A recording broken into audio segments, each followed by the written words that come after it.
Opa, tudo bem? Tudo na paz?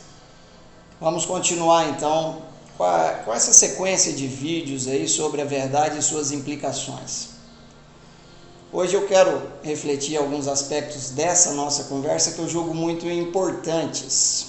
Então, vamos nessa. Tem algumas perguntas para a gente começar. Por que os valores se esvaem?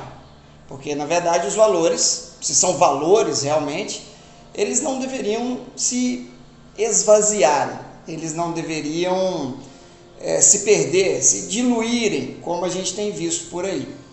Então, por que os valores se esvaem? Quais são os males do mundo contemporâneo? E uma outra pergunta, se existem males, se a gente consegue perceber isso, e a meu ver não precisa ser um grande gênio para perceber que as coisas não estão indo bem, eu pergunto também, qual seria o núcleo desse problema? Qual seria, portanto, a origem desses males? Me lembro aqui de Nietzsche, quando ele dizia que o homem moderno, e quando se fala de valores, o homem moderno ora crê nesse valor, ora naquele, e tudo isso vai se esvaziando, porque o homem vai crendo e abandonando esses valores, como se fossem valores descartáveis.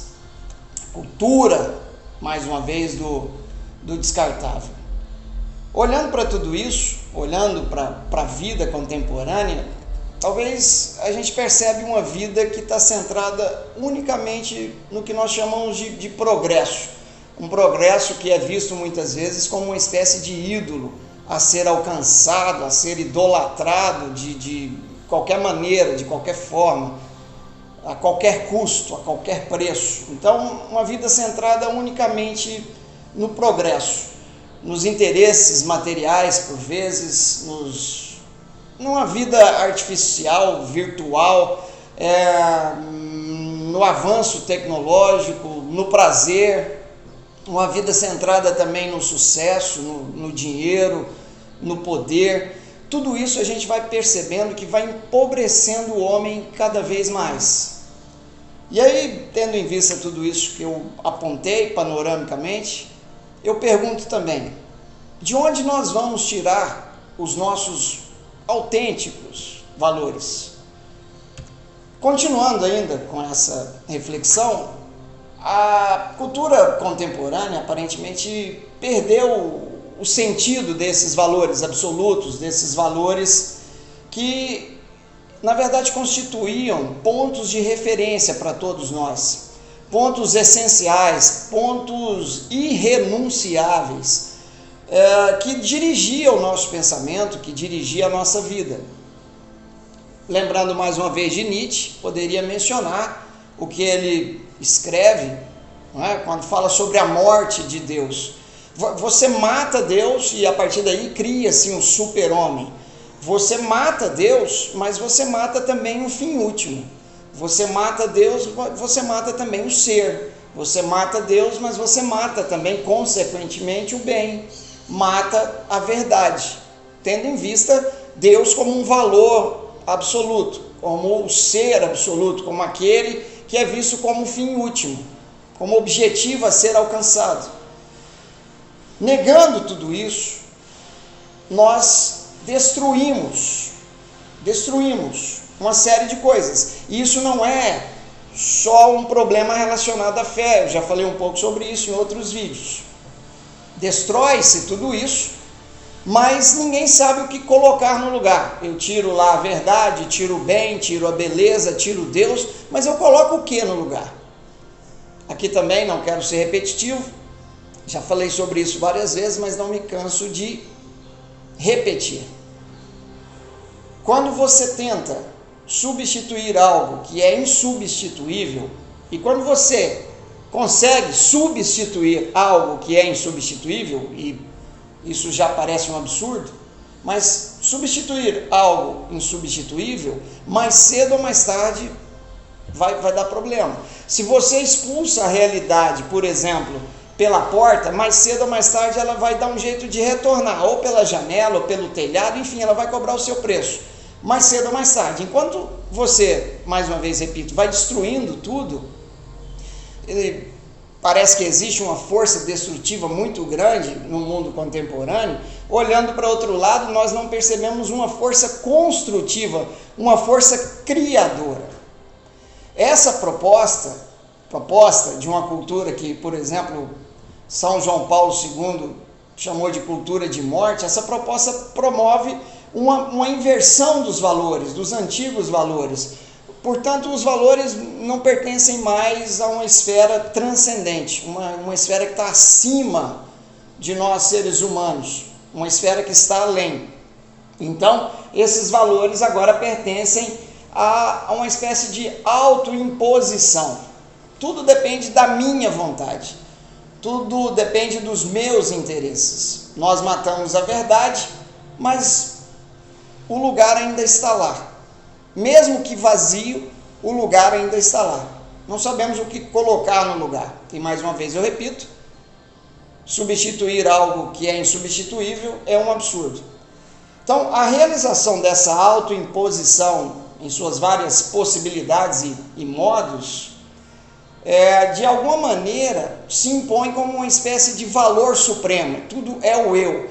Eu aqui, só abrindo um parênteses, eu nunca li isso em nenhum lugar, mas acho que vale a pena pensar sobre isso, quem sabe escrever sobre isso. Os paradigmas, se você olha ao longo da história da humanidade, você vai perceber que eles vão mudando. A gente poderia falar sobre um paradigma cosmocêntrico, um paradigma teocêntrico, depois um paradigma antropocêntrico. Se fosse falar de um paradigma agora, talvez eu o chamaria de paradigma eucêntrico, porque sou eu no centro. Não é simplesmente um homem no centro, mas sou eu. E isso tudo reflete, mais uma vez eu repito também, essa autoimposição. E os valores vão surgindo daí, não mais de algo transcendente, mas dessa autoimposição. Chamaria isso de a tirania dos idiotas. Também já falei várias vezes, mas não se prega um prego bem pregado com uma martelada só, já dizia o saudoso Dom Manuel Pestana. Não se prega um prego bem pregado com a martelada só. Por isso, repito mais uma vez, tirania do idiota. Idiota é aquele que só olha para si mesmo e julga tudo a partir de si mesmo, a partir da sua pequenez. Então, a partir dessa tirania dos idiotas, se você olha aquele processo de ideia, ideologia e instituições, não sei se você já parou para pensar sobre isso, toda mudança começa no mundo das ideias. Essas ideias vão gerando novas ideologias. E essas novas ideologias são colocadas em prática nas instituições. A título de exemplo, eu penso a escola de uma maneira diferente. O que eu penso a partir daí vão gerando novas ideias, essas novas ideias vão gerando novas ideologias e a escola em si muda, a proposta da escola muda, a proposta educacional da escola muda, a proposta de ensino, aprendizagem da escola muda. Mas tudo começou com a mudança no mundo das ideias. Então, lembrando tudo isso, até para mencionar aqui a importância de se pensar sobre isso, eu me lembro de algumas propostas odiernas, por exemplo, as falas de orgulho.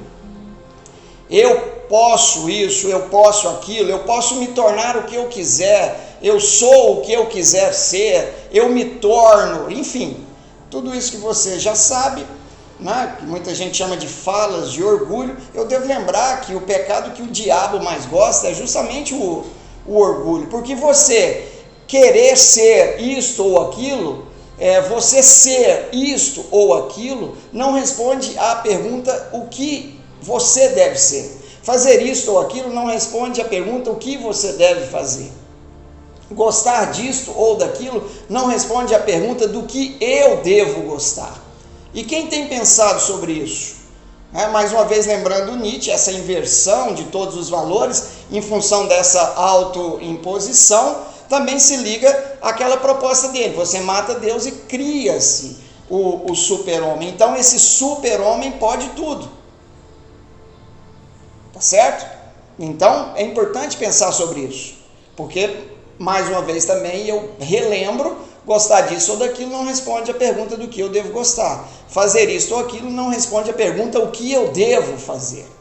Então, essa autoimposição que vai criando ideologias, eu gostaria de também refletir junto com você sobre a ideologia. Alguns pontos que eu julgo muito importantes quando se fala de ideologias.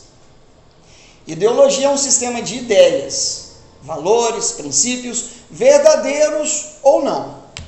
Esse conjunto de valores e princípios, esse sistema de ideias que define uma determinada visão do mundo, que vai fundamentando e orientando a nossa forma de pensar, a nossa forma de agir, e dirige você pessoalmente ou dirige você como pertencente de um grupo, ou seja, vai influenciar você na sua individualidade ou vai influenciar você em um determinado grupo social. Geralmente as ideologias elas servem para conduzir você de um lado para o outro, ou se você preferir, ela vai manipular você. E se você é o que nós chamamos de Maria vai com as outras, você vai ser como aquela folha de bananeira, para onde o vento vai, você vai junto. Então, quando se fala de ideologia, você já parou para analisar as ideias que estão aí embutidas nessa ideologia, esse conjunto de princípios, porque todo sistema é formado por princípios. Se você entende os princípios que estão ali, você vai entender o sistema, entendendo assim a ideologia. A ideologia é uma doutrina mais ou menos destituída de objetividade, mas mesmo sendo mais ou menos destituída de objetividade, ela é mantida muitas vezes em virtude do interesse de muitos que propõem essas ideologias, que mantêm essas ideologias. Então, por isso a gente pode falar de ideologias religiosas, filosóficas, políticas, morais. Quando você vai observando o conjunto dessas crenças, você consegue perceber os interesses que estão por trás de tudo isso. Mas para isso, você precisa parar e pensar com humildade, com seriedade, com abertura. Porque se você tem essa abertura em relação à verdade, você vai perceber que muitas ideologias que são propostas não têm nenhuma relação, nenhuma conexão com a realidade, com a verdade. Elas estão ali porque muitos interesses, como já disse, querem que ela permaneça ali, manipulando, conduzindo, dirigindo. Tá certo? Já falei também sobre isso, né? Como aquela espécie das caixinhas que são criadas, né? Você cria lá uma caixinha, coloca a pessoa ali dentro dessa caixinha, fica mais fácil você manipulá-la. Sabe? Mas ela vai perceber que está dentro de uma caixa. Não, você coloca dentro dessa caixa e coloca dentro da cabeça dela, que exatamente ali, dentro dessa caixa, que ela é livre. Então você vê muitas pessoas por aí sendo manipuladas por algumas ideologias e batendo no peito, dizendo, não, eu faço isso porque eu quero. Eu sou livre e faço o que eu quero. E quando na verdade não é isso exatamente que acontece. Porque na ideologia existe uma força de persuasão muito grande, às vezes, que vai jogando, como já disse também, você de um lado para o outro, porque a ideologia tem essa capacidade de dirigir, de controlar o comportamento dos homens. Esse conjunto de crenças que é mantido, que é manipulado aí, muitas vezes, como já falei, contraria a realidade, vai contra a realidade. Então, é importante pensar sobre isso, porque essa ideologia muitas vezes nos leva a esquecer a realidade, a esquecer a verdade. As ideias dominantes que estão aí, muitas vezes são impostas traiçoeiramente, como se fossem ideias universais. Há quem diga que quem produz materialmente falando, produz também intelectualmente falando. Então, uma produção material está associada, por vezes, a uma produção intelectual. E aí eu me pergunto, quais as ideias estão sendo produzidas hoje? E como essas ideias estão sendo distribuídas? Para um pouquinho para pensar sobre isso. Que tipo de ideias estão sendo produzidas? Que tipo de ideologias estão por aí manipulando? Como essas ideologias estão sendo distribuídas e como essas ideologias têm te afetado a sua vida, a vida da sua família. E também falando sobre isso, sobre essas ideologias que às vezes são colocadas como ideias absolutas e universais, algumas ideologias só colocam os seus próprios interesses como se fossem interesses de toda a sociedade. Mas tudo isso, por vezes, também é colocado ou é imposto simplesmente para se alcançar e se perpetuar no poder. Por trás dessas proposições que aparentemente são nobres, que são universais, nega-se a verdade, nega-se a objetividade da realidade e transforma tudo isso em coisas manipuláveis que vão subvertendo os próprios fatos e vão violentando a realidade, vão distorcendo a realidade. Então, nesse contexto, é necessário que algo seja considerado verdadeiro, mas não que algo seja realmente verdadeiro. É mais ou menos como aquele princípio maquiavélico, não é mesmo? Você não precisa ser bom, só precisa parecer bom. Presta atenção nisso. Não precisa ser verdadeiro, só precisa parecer verdadeiro. Não precisa ser bom, só precisa parecer bom. Não precisa ser belo efetivamente, só precisa parecer belo. Ou seja, cultura da aparência, cultura da superficialidade, cultura de morte, cultura que nega a verdade, que nega a objetividade da realidade. Há um esforço terrível, tremendo hoje em dia, para fazerem as pessoas acreditarem na mentira, como se fosse verdade. E eu acredito que esse esforço é tão grande, esse esforço de fazer com que a mentira se pareça com a verdade, ou seja, vista como verdadeira, esse esforço é tão grande que eu acredito que com a metade desse esforço, nós resolveríamos todos os problemas do mundo. Então, é importante pensar sobre isso, pensar sobre o erro de valorizar, de considerar, melhor dizendo, aquilo que é verdadeiro, ou considerar o aparentemente verdadeiro como verdadeiro. Temos que romper essa cultura da superficialidade. Eu vejo muita gente por aí defendendo o direito de falar sobre suas opiniões, de defender suas opiniões, mas quem tem lutado pelo direito e o dever de defender e falar sobre a verdade? Quem tem mais importância, a opinião ou a verdade? Quem tem mais importância, o simplesmente considerar-se verdadeiro ou o verdadeiro? Platão já denunciou isso, e aqui faço questão de ler exatamente como Platão escreveu sobre isso no Fedro. Quem se prepara para se tornar bom orador não precisa conhecer a verdade acerca do que é bom e justo, ou mesmo acerca dos homens. De fato, nos tribunais, ninguém se importa nem um pouco com a verdade. O que importa é ser convincente. Quem fala deve ater-se ao verossímil, deixando de lado a verdade. No entanto, Platão deixa claro o seguinte: o sábio deve dedicar seus esforços, não para falar e agir como os homens, mas para poder dizer o que agrada aos deuses e fazer tudo de um modo apreciado por eles, o mais possível. Afinal, quem tem inteligência não pode preocupar-se em agradar aos companheiros de escravidão. E se o caminho é longo, não fique admirado, porque para alcançar grandes coisas é preciso percorrê-lo. É preciso percorrer esse longo caminho até a verdade. É nobre percorrer esse caminho. É isso que traz sentido para a nossa existência.